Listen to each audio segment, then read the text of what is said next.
Alors, quand on a grandi dans une religion, on appartient à une religion, on a tendance à penser que le salut ou le bien ou toutes les solutions proviendront euh, de cette religion, de son cadre, c'est-à-dire par exemple, de co-religionnaires ou bien de personnes qui, qui ont été des symboles de cette religion. Par exemple, je suis bouddhiste, je ne trouverai des solutions que dans les paroles de Bouddha. Je suis musulman, je ne trouverai des solutions que dans les traditions prophétiques, les hadiths, les paroles rapportées de Mohammed sallallahu alayhi wa sallam, ou bien de ses compagnons. Si je suis profondément catholique ou chrétien, ça va être ce qu'a dit ce qu'aura dit Jésus durant les 3 années de la révélation. Moi-même, étant musulman, ça, ça reste pour moi, être musulman pour moi c'est une contradiction. C'est un peu un non-sens de dire être musulman, parce que ça peut renvoyer à un point dans le temps et à une identité, voilà, qu'on a. Mais je dirais qu'on on choisit d'évoluer dans l'islam comme cadre, mais on devient peut-être jamais vraiment musulman à 100%. On essaye, mais c'est simplement c'est l'itinéraire qui compte. Ce n'est pas le point d'arrivée, et ça, c'est encore une fois une réflexion commune à toutes les religions, les religions asiatiques, tout ce qui est bouddhisme notamment, renvoie à cette importance de la quête plutôt que du but. L'important, c'est le chemin parcouru. Ce n'est pas le fait d'atteindre le sommet et puis après faire quoi. Quoi qu'il en soit, pourquoi je raconte tout ça? Parce que moi, je viens de trouver quelque chose d'assez réconfortant, même d'assez lumineux, dans un bouquin qui n'est pas du tout musulman, mais qui est plutôt à la croisée entre plusieurs religions ou plusieurs. Donc encore une fois, c'est le pouvoir du moment présent d'Eckhart Tolle. Je lis le passage que j'ai trouvé super intéressant. Donc il dit la chose suivante. Vous retrouverez l'identité de la forme que vous avez temporairement délaissée. Donc il nous dit en fait, on a le chi, c'est-à-dire une énergie vitale qui existe en nous, mais qui paradoxalement tire cette vitalité de quelque chose d'immobile, qui est un tout, qui est l'amour, qui est Dieu, qui est Allah, duquel nous provenons et vers lequel nous revenons, et nous pouvons y revenir même de notre propre gré à n'importe quel moment en se souvenant de sa présence, et on y revient revitalisé.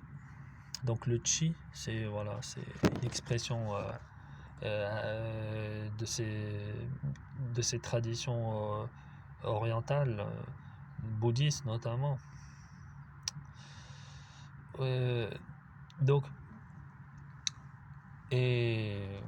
Donc c'est à ça qu'il fait référence quand il dit: puis quand votre conscience revient vers le monde manifeste, après avoir fait un tour dans le monde non manifeste, donc invisible, pour utiliser une expression plus dans les religions monothéistes, le monde de l'invisible. Donc, quand votre conscience revient vers le monde manifeste, vous retrouvez l'identité de la forme que vous avez temporairement délaissée. Quand on reste trop concentré sur le corps, sur le corps manifeste, ou bien le mental, ou bien le corps, ou bien l'ego, vous avez de nouveau, vous avez un nom, un passé, des conditions de vie, un avenir, effectivement. C'est-à-dire, on revient à notre existence matérielle.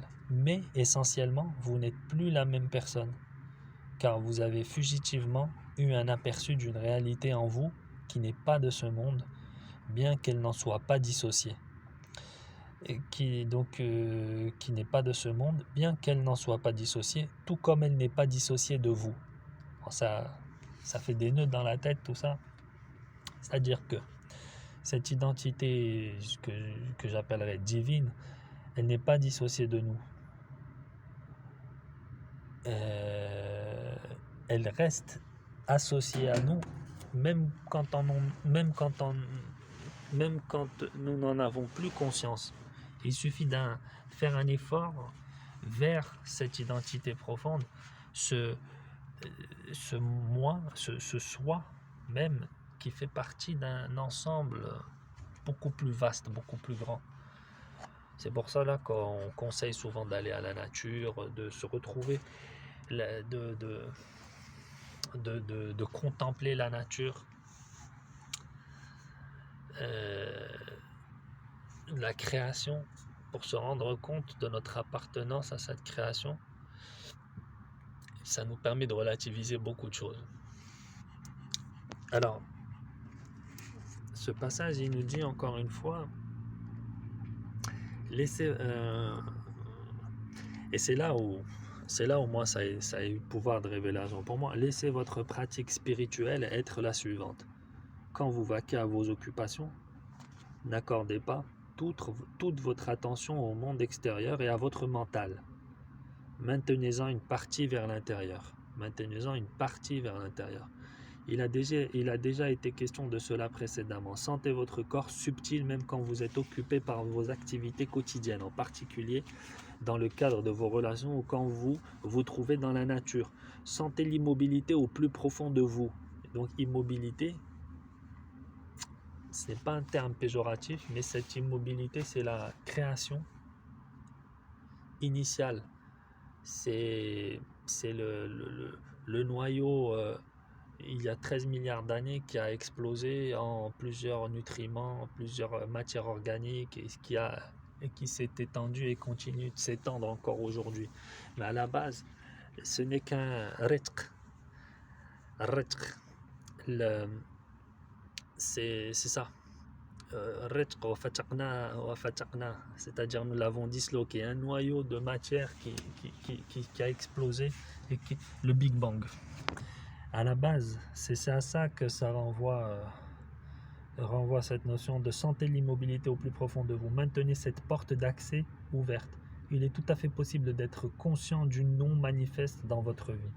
Il se présente comme une sensation profonde de paix à l'arrière-plan, une tranquillité qui ne vous quitte jamais, peu importe ce qui se produit dans le monde extérieur. Vous devenez un pont entre le non manifeste et le manifeste, entre Dieu et le monde. Ceci est l'état de rapport intime avec la source que nous appelons illumination. Voilà. Alors, moi, de le lire, ça me fait le plus grand bien, parce que dans mes activités d'enseignement, en tant qu'enseignant, je veux toujours, des fois, je donnais 120% de mes capacités à un élève. En plus, quand on est en cours particulier, on voyage dans l'autre, on essaie d'adapter sa pédagogie, son débit de parole, bref, beaucoup de choses à l'élève pour faire mouche. Et des fois, je me sentais vidé à la fin. Je me dis, et puis j'aime bien de temps en temps, à un moment de la journée, me dire, est-ce que j'ai encore du carburant pour me concentrer en faisant ma prière? Des fois, je me dis, mais en fait, t'es torché, tu peux plus rien faire. Tu t'es vidé de ton énergie vitale. Et en lisant ça, c'est en maintenant cette porte ouverte, en ne s'impliquant pas complètement dans le monde manifeste, tout en oubliant le monde du non manifeste, c'est en fait c'est ce que je recherchais. Mais je pouvais le faire des fois avec de la culpabilité en me disant ouais mais t'es payé, tu donnes pas le maximum. Mais le maximum, si le maximum à l'instant T devient le minimum pour toi à l'instant T plus 1 ou T plus N, est-ce que ça reste le maximum?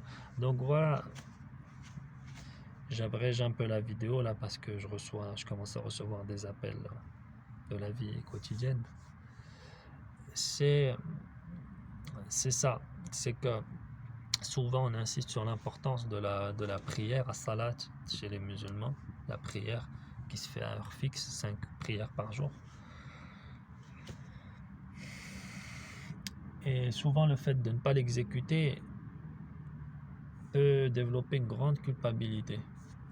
Mais je dirais, comme je le soutiens beaucoup dans des vidéos, dans des choses que j'écris, c'est dans ce qu'on fait avant et de comment nous le faisons, avec quel engagement énergétique, et ce qu'on fait avant, et les choix qu'on doit faire, délaisser certaines choses qui nous permet d'arriver avec un état de minimum de fraîcheur pour pouvoir accéder à cette concentration, à ce fameux khushu', et à ce khushu' qui renvoie au pouvoir du moment présent, cette immersion profonde, entière dans le moment présent.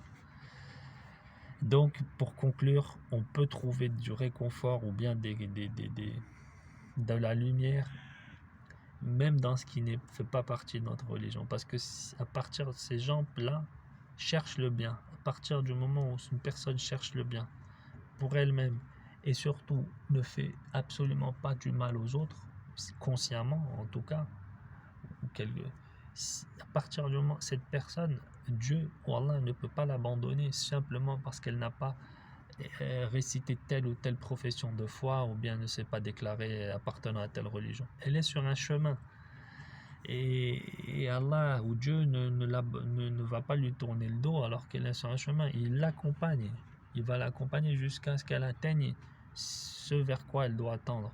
Donc on trouve du bien. C'est vraiment un plaidoyer pour s'ouvrir au maximum quand on appartient à une religion, s'ouvrir à ce qui peut être dit dans d'autres religions, parce que ça peut venir stimuler notre ascension spirituelle, sans doute. Après, bon, il y a une hiérarchie quand même à établir entre ce qui fait partie de notre religion et ce qui fait partie des autres. C'est sûr qu'il faut quand même poser quelques bases avant d'aller vers ce que disent les autres. Mais restons ouverts aux autres. On en a eu la preuve visible avec ce que je viens de lire. Voilà. Et ben voilà, hein, encore une fois, comme certaines vidéos, certains livres, moi, ont transfiguré ma vie, mon existence, par moments bien sûr, parce que je ne suis pas dans un état de calme et de bien-être comme je le suis maintenant tout le temps. La vie c'est ça, c'est des hauts et des bas. Mais j'espère, même si ça impacte sur une seule personne, ben, ça sera déjà une très très grande victoire, parce que ça ne s'arrêtera pas cette personne, parce que nous sommes dans ce monde du manifeste et nous sommes tous liés, donc ça se transmettra d'une manière ou d'une autre. Si c'est pas par une vidéo, ça sera par des ondes, ça sera par des paroles. Si c'est pas par des paroles, ça sera par des ondes, ça sera par de l'invisible. Allez, à la prochaine fois. Bon, arrêtez là parce que là ça va trop loin.